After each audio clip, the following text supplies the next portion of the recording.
A preocupação de Deus para conosco, ela continua sendo a mesma.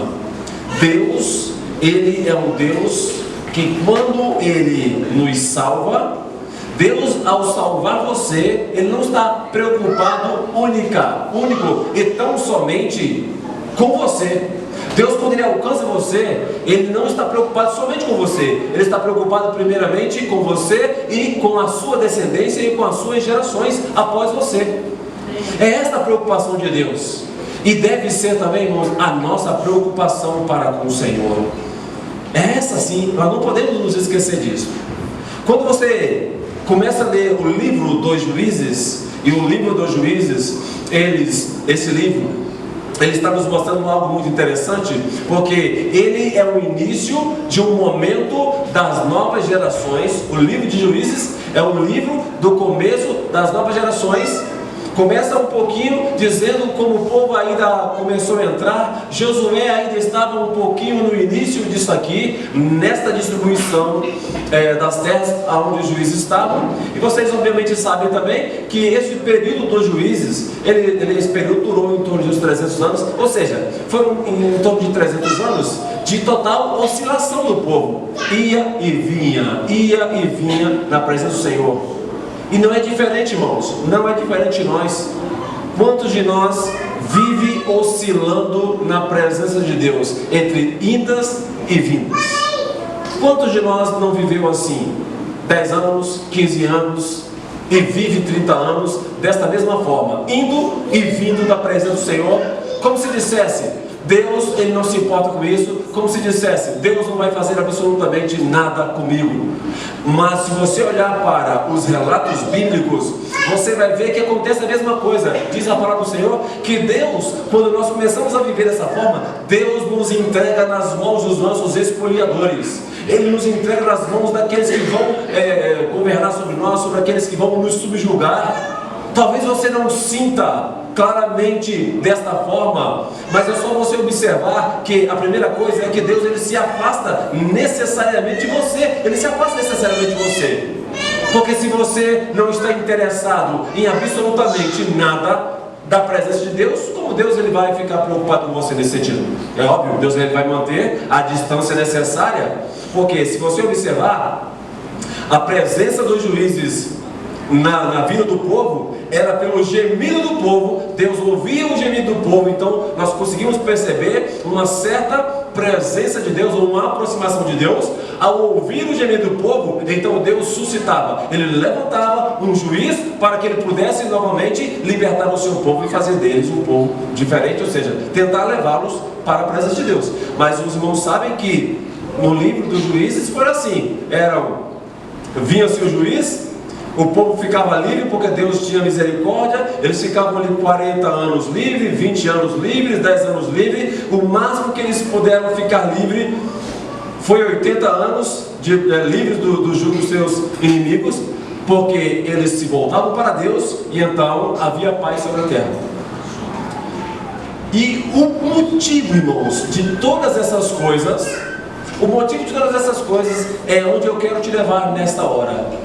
Qual é o motivo de nós vivermos esta oscilação em nossa vida espiritual? Qual o motivo? Ou seja, qual é a causa? Porque nós estamos vivendo dessa forma. Nós nos afastamos de Deus, clamamos a Deus, Deus se volta para nós, vem tempo de bonança, nós nos esquecemos de Deus. Então Deus, nós vamos a nós mesmos, e depois nós sofremos, padecemos, então nos lembramos do Senhor. Então Deus levanta um profeta, alguém te diz que algo vai acontecer, na sua vida vai mudar, então você se arrepende e você volta. Verso de número 10. Querido, verso número 10 diz assim: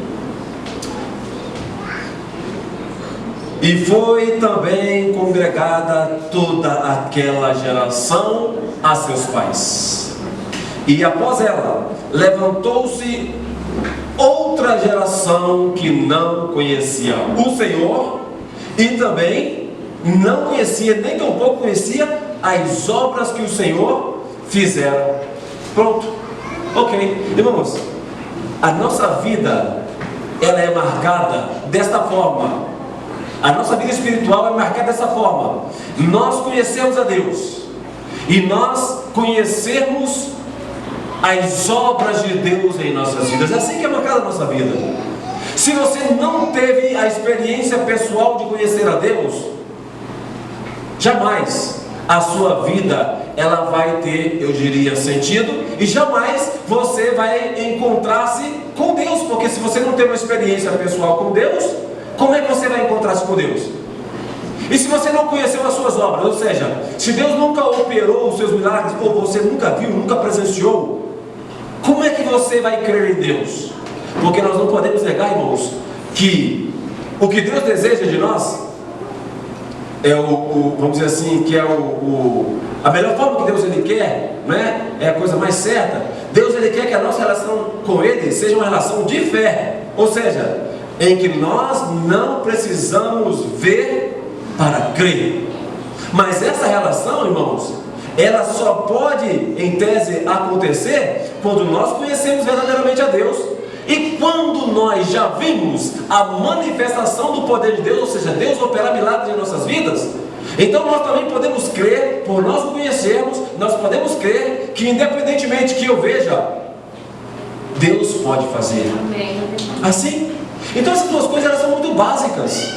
O motivo do povo viver nessa situação, o motivo de nós vivermos o que nós estamos vivendo hoje, ou o motivo, você vai entender, dos nossos filhos hoje estarem enfrentando essa oscilação na vida espiritual deles. Ora os nossos filhos querem a Deus, ora eles querem viver segundo as coisas deste mundo. Ora eles querem satisfazer a Deus, ora eles querem satisfazer a si mesmo e as coisas desse mundo. Você vai observar o que acontece aqui. Então vamos voltar agora para Gênesis no capítulo 17, para nós podermos entender um pouquinho mais o que eu quero falar. E guarde o versículo número 10 que nós acabamos de dizer. Olhando para Gênesis capítulo 17, Gênesis capítulo 17,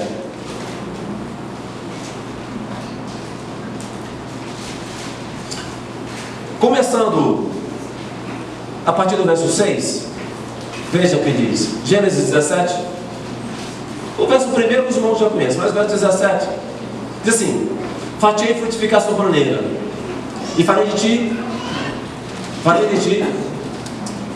ti nações e reis sairão de ti. Estabelecerei o meu pacto contigo e com a tua descendência. Parando aqui, e depois de ti as tuas gerações. Irmãos, olha, descendência, próxima geração seguinte. Descendência, a próxima geração seguinte. E também, depois de ti, as suas gerações. Todas as outras gerações que virão depois de ti, como um pacto perpétuo para ti. Descendência depois de ti. As gerações que vêm depois da tua descendência, é com ela que eu estabelecerei a minha aliança, meu pacto. Perfeito. Verso 18 diz assim: dar-te-ei a tua descendência depois de ti, até as suas peregrinações e tal. Beleza. Deixando. Aí você vai observar, irmãos, nós lemos em Juízes no capítulo 2, lá nos versos primeiros, nós lemos o que Deus estava falando, que quando Ele esteve com ele, eu estou fazendo a minha aliança com vocês, em que jamais eu vou descumprir a minha aliança com vocês. Esta era a palavra de Deus, como você está vendo perfeitamente no verso 2. E quanto a vós, não fareis, desculpe, é o verso primeiro. Então o Senhor, como eu prometi a nossos pais, que nunca violarei a minha aliança. Preste bem atenção, meu irmão. Deus, Ele faz uma aliança com você, Ele não vai quebrar de maneira nenhuma, não. Deus, Ele faz uma aliança com você, com a sua descendência e com as gerações depois de você. Ele não vai quebrar isso. Mas a sua descendência pode quebrar, as suas gerações podem quebrar, mas Deus, Ele não vai quebrar a aliança, porque Ele tem um compromisso com a sua aliança. E é isso que eu sempre venho falando com vocês. Quando Deus Ele está falando de aliança, irmãos, Ele não está falando de uma aliança igual nós falamos de aliança, em que muitas pessoas casam e dizem: casamento é uma aliança, casamento é um pacto. Ah, se não der certo a gente separa. Com Deus não tem esse negócio. Eu não estou fazendo aliança, se não der certo eu não tenho que cumprir a minha parte. Quando Deus está falando de aliança, eu estou dizendo o seguinte: eu vou continuar sendo fiel. Se vocês permanecerem infiéis, eu vou continuar sendo fiel. Acabou e pronto. É isso que Deus quer falar de aliança. Todas as vezes que aliança, você não pode olhar para o padrão do homem, você tem que olhar para o padrão de Deus. Quando você lê a palavra de Deus, falando da aliança, você tem que olhar para o padrão de Deus. Deus está dizendo: ainda que vocês sejam infiéis, eu permanecerei fiel. Se vocês descumprirem a parte de vocês na aliança, no pacto, eu jamais descumprirei o meu pacto com vocês, independentemente. Óbvio, uma coisa é uma coisa e outra coisa é outra coisa. Em Deus cumprir a palavra dele, em dizer eu não desfaço minha palavra, não quer dizer que ele não possa fazer a outra parte muito importante, que faz parte da essência de Deus, da natureza de Deus, que é a sua justiça, irmãos. Deus, ele nunca seria Deus, ele nunca seria Pai, se porventura nós quebrássemos a nossa parte na aliança e ele não nos disciplinasse. Ele não seria Deus, ele muito menos seria Pai, porque existem muitos pais hoje que os filhos quebram uma aliança ou quebram a palavra que eles comprometem com eles. Então os pais passam a mão na cabeça, esquecem essas coisas, ou vira a página, não disciplina, desculpe, não corrige, vira a página. É como se dissesse: não aconteceu absolutamente nada. Sabe o que vai acontecer? Lá na frente ele vai fazer pior, e aí você não vai ter como mais, de maneira nenhuma, poder corrigi-lo, porque o tempo da correção passou. Você está me entendendo o que eu estou falando com você hoje? Então, é importante que você observe o seguinte: o nosso Deus é um Deus que, quando ele fez uma aliança conosco, quando ele fez uma aliança com você, ele não estava tão somente preocupado com você, ele estava preocupado com a sua descendência e preocupado com as gerações que virão atrás de você ou após você. É isso. E essa aliança, ela é baseada em duas coisas, irmãos: em conhecer a Deus e também conhecer as suas obras, tudo quanto ele fez. E nós estamos tratando aqui agora o motivo pelo qual o povo viveu desta forma, oscilando desta forma, ao ponto de Deus precisar de levantar juízes para poder cuidar, é justamente porque houve uma falha. Essa falha, ela está aqui para nós observarmos melhor. Então Deus, ele está dizendo: faça uma aliança com você e com a sua descendência e com as suas gerações. Abra agora a sua Bíblia em Deuteronômio no capítulo 6. Deuteronômio no capítulo 6. E também nós lemos a partir do verso 6.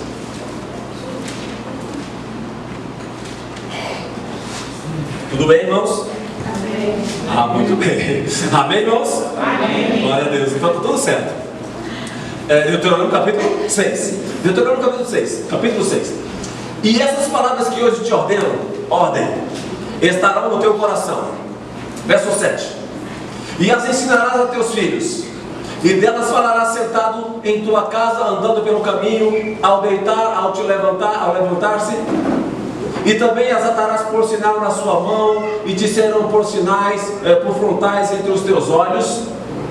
E as escreverás nos umbrais de tua casa e nas tuas portas, quando o Senhor teu Deus te introduzir na terra, com o juramento que prometeu aos teus pais, Abraão, Isaac e Jacó. Perfeito. Irmãos, percebe uma coisa muito interessante aqui? Isso não é diferente daquilo que o Senhor estava falando, quando fala Paulo escrevendo a Timóteo, falando: olha, Timóteo, essas coisas que eu te falo, Timóteo 2, capítulo 2, verso 2, se não estou enganado, 2 Timóteo 2, 2, essas coisas que eu te falo, transmite a homens e a pessoas idôneas, para que elas transmitam também a outras pessoas. Irmãos, isso é transmitir conhecimento. Nós pais cometemos um grande erro, nós como igreja cometemos um grande erro, ao pensar que Deus, ele está preocupado tão somente com o teu presente, ao pensar que Deus está preocupado tão somente no aqui e agora. Isso é engano, irmãos. Deus, ele está preocupado com a tua descendência e com as gerações. Você já pensou a alegria que é você olhar para a sua segunda geração, ou a sua primeira geração, olhar para a sua terceira geração, ou então alcançar a sua quarta geração? Olha, então você olhar para os seus netos, bisnetos, tetranetos, você olhar para tudo isso, e você poder olhar e observar uma família como um rio, que está ali transbordando em água, e todo mundo se fartando dele, e todo mundo comendo e bebendo às margens desse rio. Isto é sinal de que você fala assim: o trabalho foi bem feito, porque as pessoas vêm à minha casa, vêm aos meus filhos. Quem vê os meus bisnetos é a mesma coisa que está olhando para mim. Quem olha para os meus tetranetos vão ver também toda a presença de Deus na vida deles. Deus está preocupado com a sua geração. E o que está se tratando no verso 10 de Juízes, no capítulo 2, irmãos, é que levantou-se uma geração que não foi aquela geração que conheceu a Deus e que não vira os seus sinais, não vira toda a obra de Deus. Em que verdadeiramente aqueles meninos iam crer, irmãos? Em que verdadeiramente aquela geração ia crer? Irmãos, nós temos uma grande responsabilidade, nós como pais, nós temos uma grande responsabilidade de transmitir aos nossos filhos tudo aquilo que Deus nos tem dado. Sabe por quê? Se você caminhar no curso natural da vida, você vai ver os teus filhos adolescentes, vai ver os teus filhos jovens, você talvez vai ver os teus filhos se casarem, e você vai ver os teus filhos terem filhos. Curso natural. Deve ser assim. Você já imaginou você, em uma dessas fases da vida dos teus filhos, ser uma fase conturbadíssima, e você está presente nela? Você já presenciou, você já pensou em você olhar para isso, e isso te trazer uma dor muito grande? Você está vivo? Ou vamos dizer como muitas pessoas falam, né? Se o pai dessa criança fosse vivo, diz a ele que até o corpo dele se revolveria lá dentro do caixão de saber o que ele está fazendo. Tamanha, irmãos, é a dor que poderia ser. Mas isso estou falando para chocar você, para você entender que da mesma forma como Deus está preocupado com as gerações e com a sua descendência, você precisa estar preocupado com a sua descendência e com a sua geração. Sabe o que eu ouço muitos pais dizerem? Eu já tive a minha chance, eu já tive a minha experiência, agora eles que têm que ter a sua experiência, eles é que têm que ver o que vão fazer da vida deles. Eles irão ter as experiências deles, daquelas que eles virem em você. É isso que vai acontecer. Eles vão fazer e eles vão ter as experiências que eles viram na sua vida acontecer. E quando eu falo dessas coisas, irmãos, eu chamo a responsabilidade dos pais. Dos pais, figura masculina. Eu chamo a responsabilidade dos pais, figura masculina. Por quê? É você quem diz o que entra e o que sai em sua casa. A Bíblia diz, irmãos, ninguém entra na casa do valente se primeiramente não o manietar. Ninguém entra na casa do valente se primeiramente não o dominar. Ninguém pode entrar na sua casa se primeiramente não pedir autorização para você. Não importa que tipo de entrada, se é pela televisão, ou por internet, ou pelas portas da sua casa, não importa qual é a forma. Para entrar na sua casa, ele tem que pedir autorização para você. Para entrar na sua casa, ele tem que passar por cima de você. É isso que eu estou querendo dizer para você. A responsabilidade é sua como pai, de transmitir tudo aquilo que Deus tem dado a você. Olha, você pode estar aqui hoje e pode estar visitando e estar ouvindo essas coisas, mas eu digo essas coisas da mesma forma como Deus diz para nós, é para o nosso bem, é para abrir os nossos olhos. Talvez você está satisfeito e feliz com o que você está vendo, mas lá na frente você talvez possa perceber a dor, o sofrimento. Então você perceba uma coisa: a responsabilidade, quando o Senhor está falando em Deuteronômio no capítulo 6, diz assim: olha, tu as inculcarás aos teus filhos. E Deus, irmãos, eu vejo Deus dizendo sobre todas as formas, sobre todos os meios e aspectos que você pode alcançar os teus filhos. Ele diz: olha, assentado, deitado, andando, assentado na volta da mesa, colocando aqui nos teus braços como um lembrete, nos umbrais das suas portas, não importa. Ele diz: ensina a ele tudo isto que você conheceu de mim, ensina a ele tudo aquilo que você viu das minhas obras em sua vida, ensina a ele. Se você não preocupar que você tem que ensinar, desculpe, o que nós estamos falando é justamente isso. O que a gente tem ensinado hoje, irmãos, é que nós precisamos ter um depósito. Se você não tiver um depósito moral, um depósito onde você possa acessar esse depósito e tirar todo o conhecimento que você tem, se você não tiver um depósito onde você possa tirar as suas experiências de conhecer a Deus, para também apresentar aos teus filhos, aos filhos dos seus filhos e transmitir a eles, se você não puder tirar desse depósito as experiências maravilhosas do poder de Deus em sua vida, com quem essa criança vai aprender alguma coisa? Ou com quem esse teu filho vai aprender alguma coisa? O que vai ficar na vida do seu filho? O que vai ficar na sua descendência a respeito dessas coisas? Irmãos, você pode observar, hoje o que você está presenciando em sua família é porque houve uma falha na transmissão sua para os teus filhos. Houve uma falha, falhamos aqui, houve um corte aqui, houve uma cisão aqui, você não passou isso adiante. E eu quero deixar claro para você, irmãos, não se ensina, não existe ensino único. Não existe ensino único. Ensino único não existe. Ensino é repetição. Ensino tem que ser repetitivo.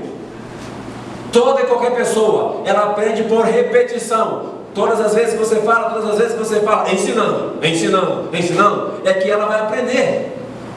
Como é que ela aprende? À medida que você pratica, ela vê que você pratica, então ela vai entender isso como um princípio. É dessa forma que se faz, é assim que acontece. Quando os teus filhos aprendem alguma coisa lá fora, não foi uma única coisa que foi aprendida ou foi ensinada. Ele viu uma vez, ele viu duas vezes e ele entendeu. É assim que funciona, é assim que se pratica, é assim que faz. Tem pais que pensam que se sentar uma única vez seu filho e ensinar ele isso aqui, ele aprendeu. Aí vai passar uma eternidade e nunca mais vai falar nada. Olha, irmãos, pare para pensar contigo mesmo. Se nós pregamos a palavra domingo aqui, e eu pergunto para você na semana que vem, domingo que vem, irmãos, os irmãos vão lembrar que nós falamos domingo passado? Mais ou menos.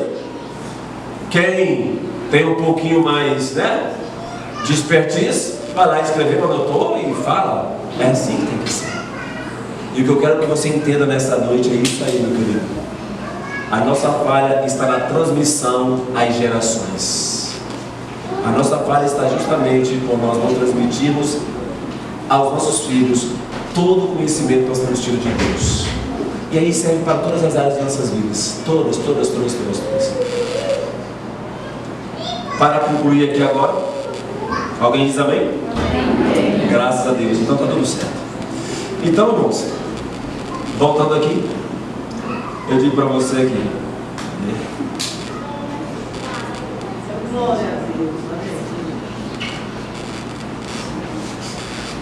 quando você não transmite a tua descendência, quando você não transmite as gerações, sabe o que acontece, irmãos?